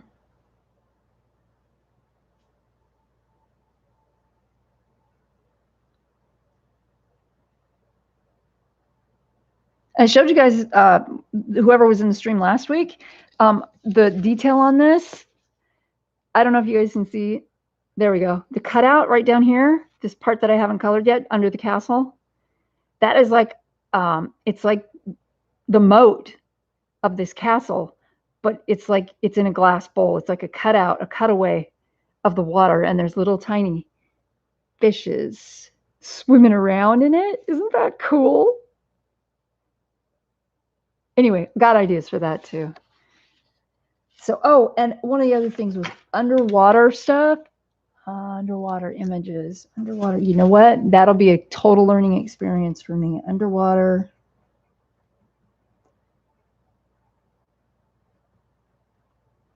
Images. Yes. I have never done an underwater image yet. So that will be a challenge and a learning experience for me as well. And I appreciate that. That's cool. I'll have to watch some tutorials about underwater, how to do underwater stuff, because I kind of know how to do it in theory, but I've never actually colored an underwater thing. And there's lots of underwater things, like in Hannah Carlson books and in different books, there's underwater things. In some of those pop manga books, there's underwater scenes. Jellyfish. I love jellyfish. Yep, got a book with that in it. In fact, is that up here? So I can, no, it's not. Okay. Yeah, I got books with jellyfish in them too. Stencils in the background. Janet, I would if I had them. I don't have any stencils. I have templates like this kind of thing and different shapes like architect templates and stuff like that, which you can use, but they're not really useful for, hey, you know what? I might actually have some because I had a whole bunch of stencils for journaling. I don't know. I'll have to check that package. I have it packaged up in a little folder and I haven't looked in there in months. So stencils in the background would be great. Stencils. Man, you guys are awesome. For background. And I encourage everyone, all these subjects we're going through right now, watch. Hey, Joey. Yes, I'm live streaming for about, oh my gosh, for just a few more minutes because I'm almost at 2 hours right now. But yeah. Oh, yeah, Janet, let's do it for sure because all these things, I don't know how to do some of them. Easy, but yeah, I can do that. In fact, on my Facebook art page, it's called Raven's Eye Studio. You can find it through a link to on my Facebook personal page. The picture that's up there, it looks like a water drop on the end of a leaf. Yep, background is like that. Yes, we can learn together. I love it. I love it. So, gosh, where did the time go? You know, I love doing this so much. I'm just like, but it's almost dinner time for me. I got to test my blood sugar and all of that good, happy stuff. Yeah, so just so you guys know, my blood sugar can be an issue sometimes. Last time I streamed on Sunday, it was an issue and I had to eat something with sugar on it really fast. I don't have a pancreas because I'm still recovering from surgery. They had to take my pancreas out because they found pancreatic cancer. I'm okay though. I'm recovering. But because I don't have a pancreas, I don't have any way to make insulin. So when I have an issue, I have to correct it with insulin or with fast acting sugar. So if I ever eat online on stream, that's why I wouldn't do it normally because I think it's rude. But hey, hi, Dusty Ward. How are you? Good to see you. There's my Facebook link. Pat just put up my Facebook link. On that page, you can find my other links for my other pages they're all over. I got everything networked together. So scratchy bricks.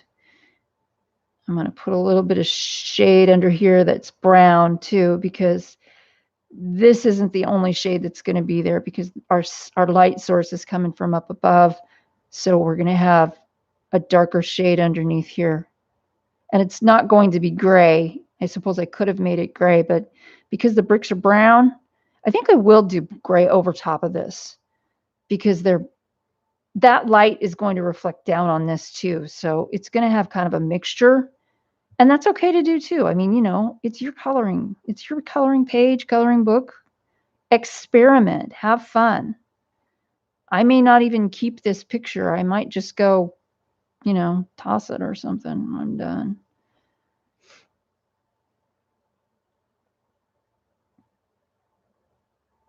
Oh my God, no, Dusty. Those were so painful. Oh God. I hope you're going to be okay. They didn't even know it was my pancreas at first. It was because I had a gallbladder pancreatitis. So they thought it was my gallbladder, and they took that out, and I was just like, dang it. And when they took that out, then they found a shadow on my pancreas, and that's where the story starts. Anyway. There, that's not bad. That looks pretty cool. I can't get over these manicured trees. Look at this, you guys. We've got this old structure, this old castle, right? And we've got these manicured trees. Like the landscapers just went in and they just got done trimming. I'm tempted to make them look like suckers, like, swirly suckers, lollipops. Just because I'm a smart aleck that way. And that wasn't my first choice of words either.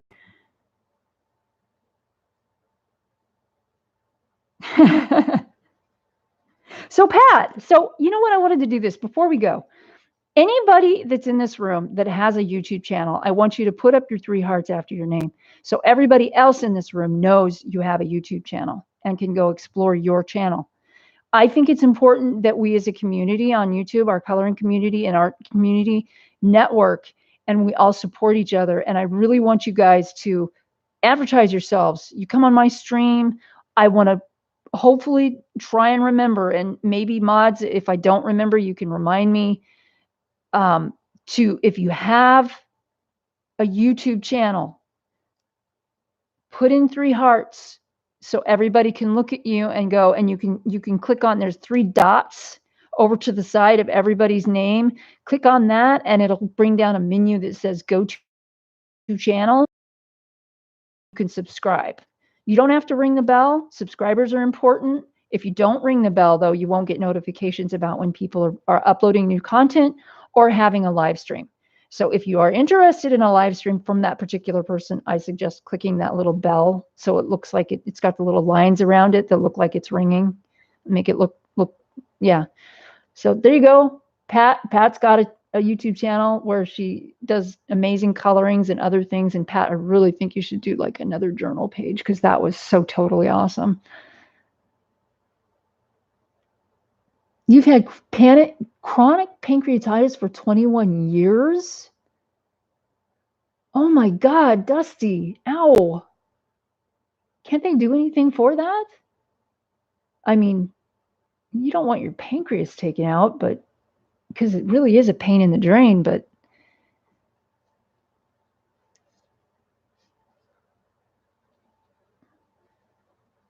I don't get much coloring done when I'm talking. Anybody else have a YouTube channel out there besides Pat? Want to advertise? Or your IG or Instagram? We can follow you on Instagram. If you're on Instagram, you can put that up there. I don't mind. It's another great way to network.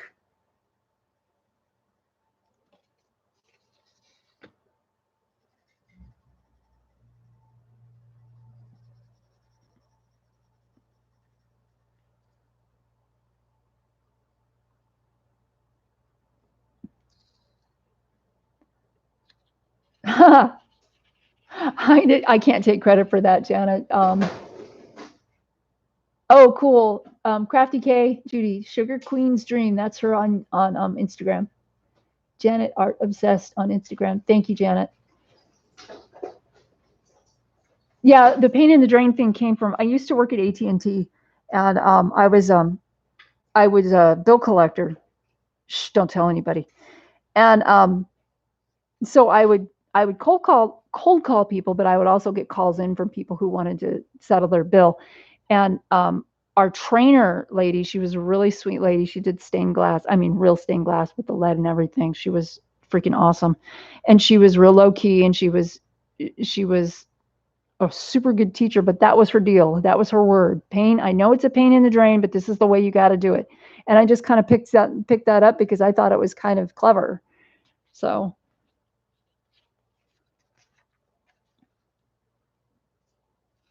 Yeah, cool. Thank you guys. Thank you. Yes, advertise yourselves. It is important.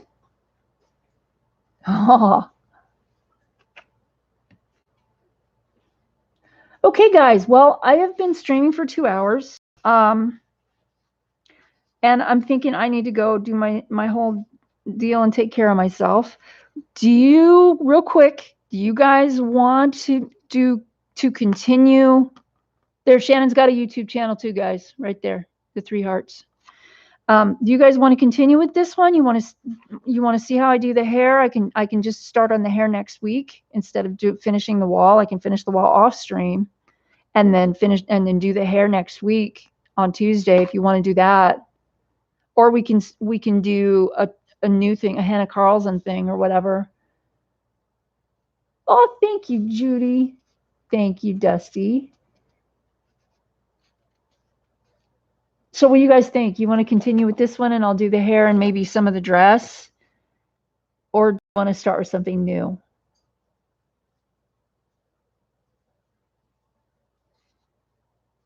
If there are no votes, I'll just go with this and do hair and show y'all my way to do the hair, which is pretty much the way everybody else does hair, but for the sake of the stream. Thank you so much. You're welcome, Janet. This is super fun. I love doing this. Yes, please finish this one. Okay.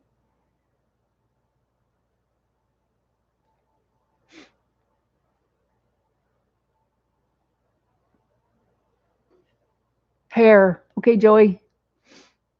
Okay, Bunny. Okay. Okay, then I will work on the brickwork and the wall stuff off stream, and then I'll get to the hair and the dress next Tuesday at 2 p.m. Pacific. And like I said, I'm horrible with time zones, so I don't know what time that is in your zone if you're not in my zone. Thank you, everyone, for being here. I really, really appreciate it. Pat, thank you for modding. Nick and Tina, if you're still here, thank you for modding. I really appreciate that too, more than you know. Thank you, guys.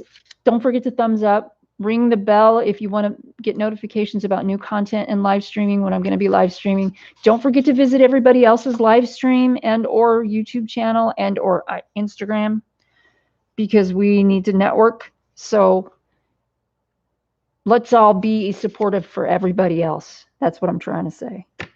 So thank you. You guys have a great week.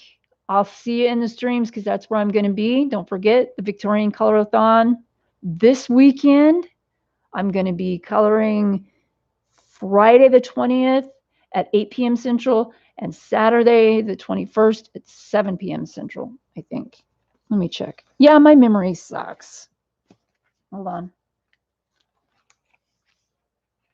Yep, September 20th from 8 to 10 Pacific, September 21st from 7 to 9 Pacific. So that's when I'll be. And I hope to see you there, you guys. It'll be fun. And if you have any questions, you have any suggestions, you want to contact me, go through Instagram. Probably that's the best way because the messaging system is really good there. So have a great week. I love y'all. Bye. Big hugs and lots of flowers. Peace, love, polychrome dreams. And remember, it's not about the destination. It's about the journey. Have fun. Bye bye.